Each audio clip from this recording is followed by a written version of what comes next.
6월 소비자 물가가 지난해 같은 기간보다 6% 상승했습니다. 2000년대 들어서는 처음이고 외환 위기를 겪었던 1998년 이후 23년 7개월 만에 가장 높은 수치인데요. 7%대 물가 상승률 가능성까지 나오고 있지만 정점은 아직인 듯해 우려가 더 커지고 있습니다. 우리 경제 상황 권혁중 경제평론가와 함께 진단해 보겠습니다. 안녕하십니까? 네, 안녕하십니까? 네. 6월 소비자 물가 결국에는 6% 상승률을 기록을 했습니다. 네. 23년 만에 최고 상승폭이라고 하는데 어떤 품목들이 이렇게 올랐습니까? 일단 국제 원자재 가격이 올라다 보니까 사실 뭐 우리가 쓰고 있는 석유 굉장히 기여도를 봤을 때 가장 많이 또 올랐고요. 그다음에 농축수산물 같은 것도 다 올랐다라고 보시면 되겠습니다. 그래서 이번에 6% 올랐던 것이 이게 기름과 먹는 거에서 이제는 곡물 가격이 오른 부분이 이제 기여도가 높았다라고 볼 수가 있겠고요. 그 6월 소비자 물가 지수 말씀하신 것처럼 6%였습니다. 그러다 보니까 지금 발표한 이후에 시장에서는 뭐 올 것이 왔다 이렇게 이제는 시장에서는 보고 있고요. 사실 이게 아까 말씀하신 것처럼 외환위기 이후 그러니까 1998년 11월 이후에 23년 7개월 만에 이게 가장 높은 상승률이거든요. 그러다 보니까 일각에서는 이렇게 물가 상승률이 높아지는 게 위기로 다가오는 것이 아니겠느냐라고 이제 걱정스러운 우려스러운 목소리가 이제 나오고 있고요. 시장에서는 이제 우스갯소리로 이런 얘기를 해요. 사실 이제 4월 달에 4%대 소비자 물가 상승률이었고요. 5월 달에 5%대 물가 상승률이었고 6월 달에 6%대 물가 상승률을 기록했습니다. 그럼 7월 달에 7% 되는 거 아니냐 이런 뭐 시장에서 우스갯소리가 나오고 있거든요. 이게 웃을 일은 아닌데 시장에서는 그렇게 매달 지금 물가 상승률이 높아지고 있다 보니까 굉장한 압박을 받고 있다라는 것이 이제 지금의 팩트다라고 보면 되겠습니다. 특히 한은에서 이것에서 집중할 수밖에 없는 게 이제 한은의 목표는 물가를 이제 잠재우는 거겠죠. 그러다 보니까 지금 한은에서 쓸 수 있는 카드 역시나 금리 인상밖에 없습니다. 물가 상승률이 이렇게 높아진다? 결국에는 금리를 계속적으로 올릴 수밖에 없는 환경이 만들어진다는 점에서 앞으로의 뭐 금리는 계속적으로 높아질 수밖에 없다고 볼 수가 있겠고요.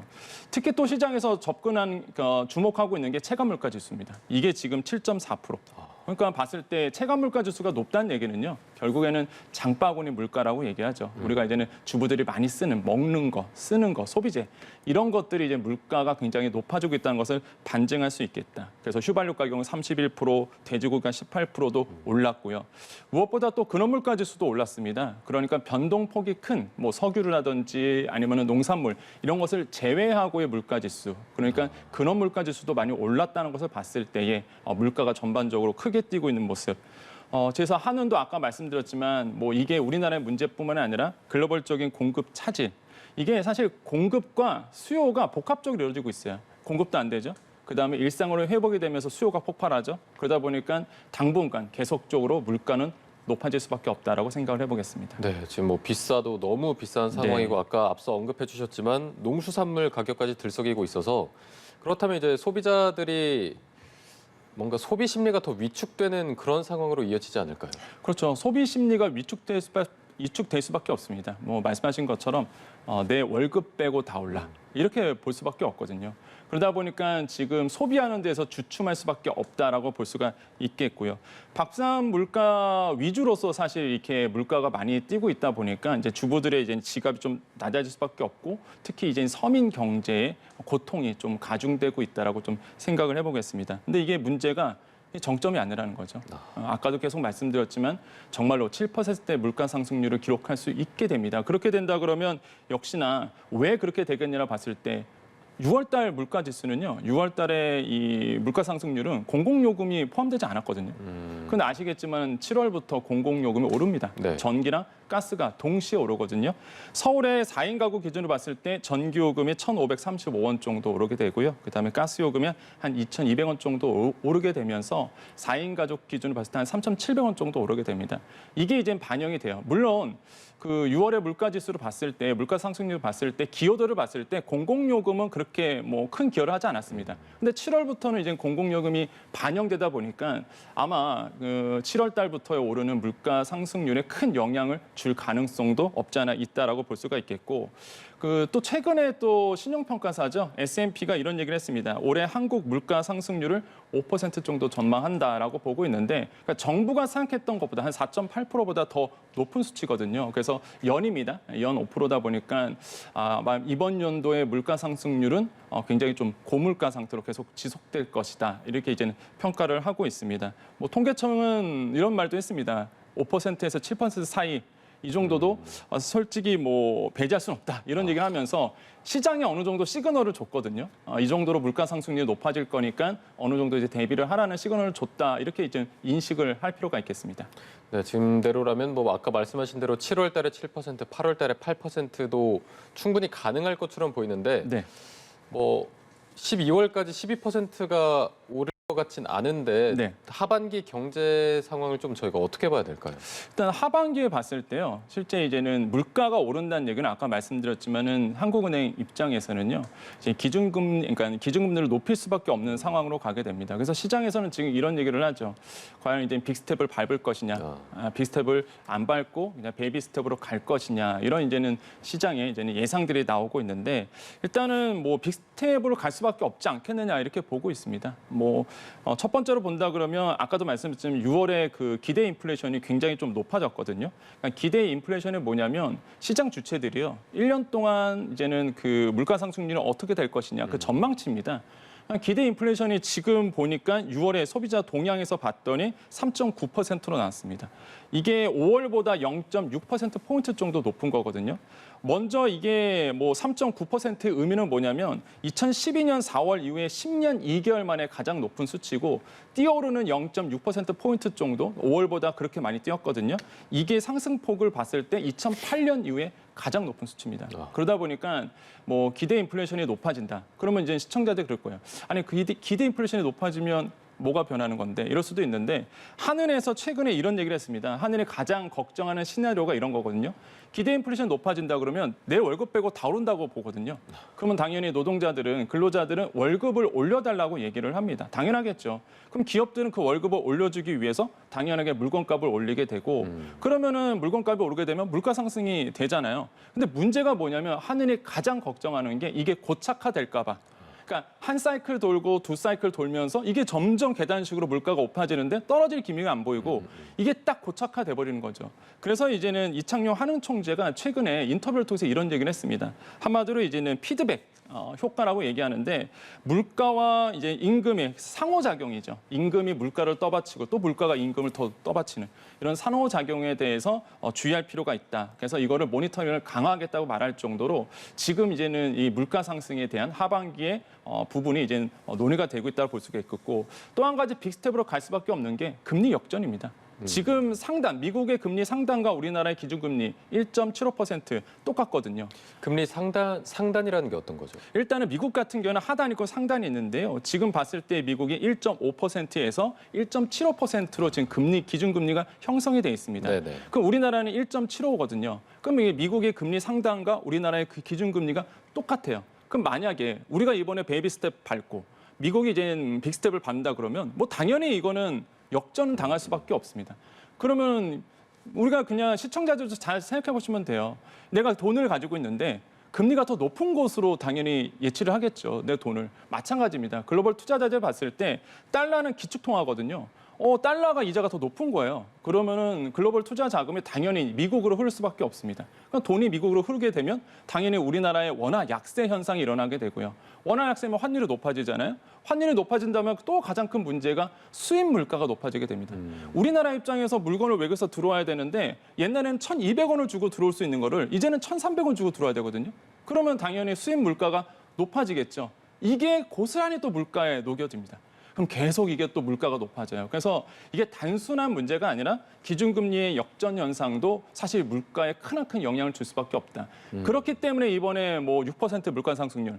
그렇기 때문에 이번에 한국은행에서 역시나 빅스텝을 밟지 않을까. 만약에 빅스텝을 밟게 된다면 최초의 일이거든요. 사실 우리나라 네네. 역사상. 그래서 이런 점을 봤을 때 하반기는요. 금리는 계속적으로 오를 수밖에 없다. 그러면은 금리가 오르게 되면 무슨 문제가 생기느냐 그럴 텐데 이게 위축이 되잖아요. 소비 같은 네, 게 소비가 위축이 되죠. 네네. 쓸 돈이 없어집니다. 내가 가처분 소득이 있는데 이걸 내가 이자 내고 뭐 은행 원리금 상환하고 나면 내가 소득에서 낼 게 없는 거예요. 쓸 게 없는 거예요. 그러다 보니까 지갑이 얇아지니까 소득을 줄이게 되고 소득 줄이면은 이제 소비를 줄이게 되고 소비가 줄이게 되면 기업들은 물건을 만들어도 팔 수가 없다 보니까 물건을 또 적게 만듭니다. 적게 만들면 당연히 근로자가 필요 없잖아요. 그렇죠. 해고가 일어나고 이러면서 이제 악순환이 되다 보니까 한국은행에서 이런 부분을 좀 집중을 하면서 관리에 모니터링을 강화하겠다 이렇게 보고 있습니다. 네, 어쨌든 지금 물가를 잡기 위해서는 금리 인상이 좀 불가피해 보이는데 플러스 마이너스 되는 면을 좀 짚어주셨습니다. 네. 제가 지난 시간에 이제 김대호 박사님한테 네. 이런 시기에 금리를 어느 정도 좀 올리는 게 바람직한가 개인적인 의견을 여쭤봤더니 네. 꼭 뭐 0.25, 0.5, 0.75 이렇게 정해진 대로 할 필요는 없다. 그 중간에서 뭐 좀 조율점을 찾을 수 있다면 뭐 그렇게 하는 것도 가능하다라고 한 가지 방법을 좀 제시해 주셨는데 네네. 좀 개인적으로 어느 정도 좀 인상하는 게 지금 상황에서 더 좀 맞다고 보십니까? 저는 사실 한은의 딜레마가 여기 있다고 보거든요. 실제 이제는 지금의 물가 상황을 봤을 때는 제가 봤을 때 연말에 가서는 3% 정도는 돼야 된다라고 생각을 해봅니다. 그렇게 되면 이번에 이제 빅스텝 단행하고 나머지 3번에 있는 거를 0.25% 베이비 스텝으로 밟아가서 연말에 한 3%가 되지 않을까 저 개인적으로 이제 생각을 하고 있고요. 그래야지만 지금의 이 고물가 상태를 잡을 수 있다라고 저는 판단을 해봅니다. 근데 이제 말씀드렸다시피 그렇게 아까 박사님이 그게 얘기했던 거는 사실 금리가 그렇게 급작스럽게 오르면 아까 말씀드린 것처럼 그 경기가 굉장히 위축이 되거든요. 네네. 그러니까 경기가 위축이 되면 가장 피해를 받는 것이 서민층입니다. 그러다 보니까 지금 이제 한국은행도 여기에서 이제 딜레마가 빠진 거죠. 그래서 과연 이번에 빅스텝을 밟아 나갈 건지 베이비 스텝으로 갈 것인지는 일단 금리 인상은 거의 확실하거든요. 이제 그게 이제 0.5%포인트냐, 0.25%포인트냐 이렇게 갈 수가 있겠지만은 과연 이제는 한국은행이 어떤 결정을 할지, 금통위에서 어떤 결정을 할지에 따라서 우리 하반기의 경기는 좀 달라질 수 있다라고 생각을 해봅니다. 네, 이 금리 인상과 맞물려서 얘기할 수 있는 게 부동산 부분인 것 같습니다. 네. 어쨌든 주택담보대출이나 이런 대출 금리가 높으면은 매수세에도 영향을 미치기 때문인데 최근에 이제 2030 세대 매수세가 올해 네. 들어서 한풀 꺾이는 모습을 보이고 있습니다. 아무래도 금리가 영향을 미쳤겠죠. 그렇죠. 이제 부동산 시장에서 가장 큰 영향을 줄 수 있는 게 사실 금리거든요.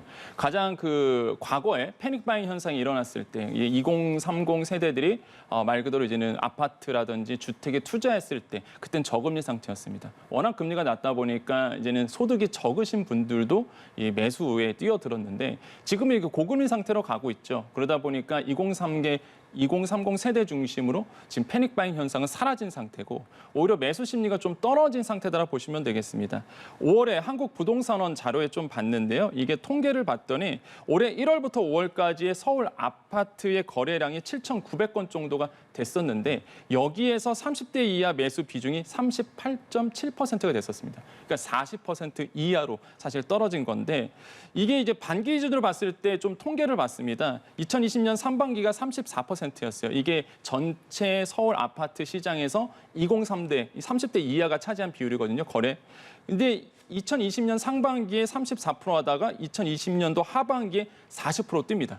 그러다 보니까 나 빼고 다 사는 거예요, 아파트를. 불안해지잖아요. 네. 패닉바잉 현상이 이때부터 일어나기 시작합니다. 나도 사야 돼. 그래서 대출을 끌어와서 레버리지를 크게 일으켜서 이제는 아파트를 사게 되죠. 그래서 이게 패닉바잉 현상으로 오다가 지난해 상반기에 이게 최고점을 돌합니다. 41.4%, 하반기에 42%. 정말로 뭐 작년까지만 해도 젊으신 분들이 이렇게 40%를 넘겨왔죠. 그러다가 이제 갑자기 이게 비중이 떨어지기 시작하는 겁니다. 이게 올해부터 떨어지기 시작했거든요. 그리고 올해가 어떤 일이 있었냐? 금리 인상이거든요. 금리 계속적으로 베이비 스텝으로 밟아갈 거야. 가속적으로 금리는 높아질 거라고 시그널을 주다 보니까 이제는 이제 원리금 상환에 대한 부담감이 있기 때문에 이제는 쫓아들어가는 이런 패닉 바잉 현상은 사라질 수밖에 없고 자연스럽게 이제 2030의 이제 거래세들이 이제 줄어들 수밖에 없는 이런 현상들이 지금 나오고 있다라는 점에서 지금 이제는 역시나 부동산의 특효약은 역시나 금리 인상이라는 거 다시 한번 좀 강조를 해드립니다. 그렇다면 자연스럽게 집값 하락으로 이어질 수 있는 건가요? 실제 지금 시장에서 모니터링을 해보면 뭐 강남 3구를 제외하고는 사실 다 집값 보합세를 기록하고 있고요. 이제 서울 지역에서 본다 그러면 근데 이제 지방 부동산은 좀 갈렸습니다. 이번에 이제는 말 그대로 대구 지역이라든지 아니면은 이제는 비인기 지역 중심으로 아무튼 제한을 좀 풀어줬거든요. 그러다 보니까 이런 쪽에서는 다시 한번 이제 관심을 끌기 시작하지만은 지방 부동산 중심으로 지금 금리 인상의 여파는 직격탄을 맞고 있거든요. 그러다 보니까 전체적으로 부동산은 하향 안정화될 가능성이 굉장히 크다. 단 서울에 있는 인기 지역은 역시나 지금 보합권에 머물고 있습니다. 언제든지 뛰어오를 가능성이 특히 있고요. 무엇보다 일기 신도시, 그다음에 이제는 재건축, 재개발 단지 중심으로 지금 많은 인기를 좀 얻고 있는 지역들이 있거든요. 이런 부분 같은 경우에는 이제 변화폭이 좀 일어날 수 있다. 오히려 상승할 가능성도 있지만 금리 인상기에 쉽사리 대출을 끌어안겨서 사신 분들이 없기 때문에 사실 좀 약해지지 않을까라고 보고 있습니다. 또 한 가지 이제 7월부터 대출이 강화가 됐죠. DSR 3단계가 됐습니다. 그러니까 내 원리금, 내 대출이 1억 원이 넘어간다 그러면 DSR 40%를 묶이게 되거든요. 그러면 이런 대출이 강화되고 있는 부분 안에서 과연 대출을 끌어당겨서 사시는 분들이 몇 명이나 될까? 물론 정부가 뭐 LTV 80%까지 높여주겠다 이런 얘기를 하지만 DSR 규제가 있는 한은 사실 이거는 무용지물이 될 가능성이 굉장히 크거든요. 특히 이제 소득이 약하신, 소득이 적은 사회초년생, 물론 미래 소득을 반영하겠다 하지만은 그래도 원리금 부담이 지금 크게 되는 건 맞습니다. 그래서 아마 이런 대출 규제가 그대로 존재하는 한 사실 뭐 부동산에서 구입을 하려는 수요는 많이 줄어들 수밖에 없고 지금 양도세 중과 배제가 되고 있잖아요. 그러다 보니까 지금 뭐 다주택자 중심 매물은 많이 나온 상태고 이거를 사시는 분은 없다 보니까 계속 지금 매물만 쌓여 있는 상태다. 그래서 자연스럽게 아파트의 가격은 하반기에 가서 점점 더 하향 안정화될 가능성은 굉장히 높다라고 생각을 해보겠습니다. 네, 전국적으로 하향 안정화 추세를 가겠지만 서울은 약간 조금 더 지켜봐야 될 것으로 맞습니다. 보인다. 그렇다면 지금 서울에서 집을 살지 말지 고민하시는 분들한테 조언을 한다면 지금 좀 더 관망하는 게 좋을까요?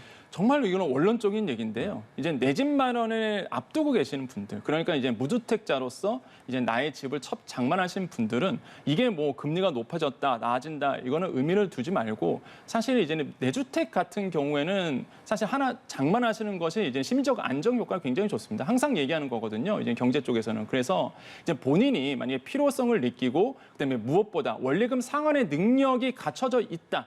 실수요자 입장에서 갖춰진다 그러면 자연스럽게 이제 내 집 마련 하시는 것도 나쁘지 않지만 투자 목적으로 아파트 이런 그 거래세를 쫓아 들어가는 거는 지금 상황으로서는 굉장히 불리한 환경에서 들어가기 때문에 투자 목적으로는 굉장히 어려운 상황이다라고 볼 수가 있겠습니다. 그래서 꼭 이런 점들을 유념하셔서 시작하시는 것이 좋지 않을까 이렇게 생각을 해보겠습니다. 네, 알겠습니다. 자, 그리고 이런 내용도 있었습니다.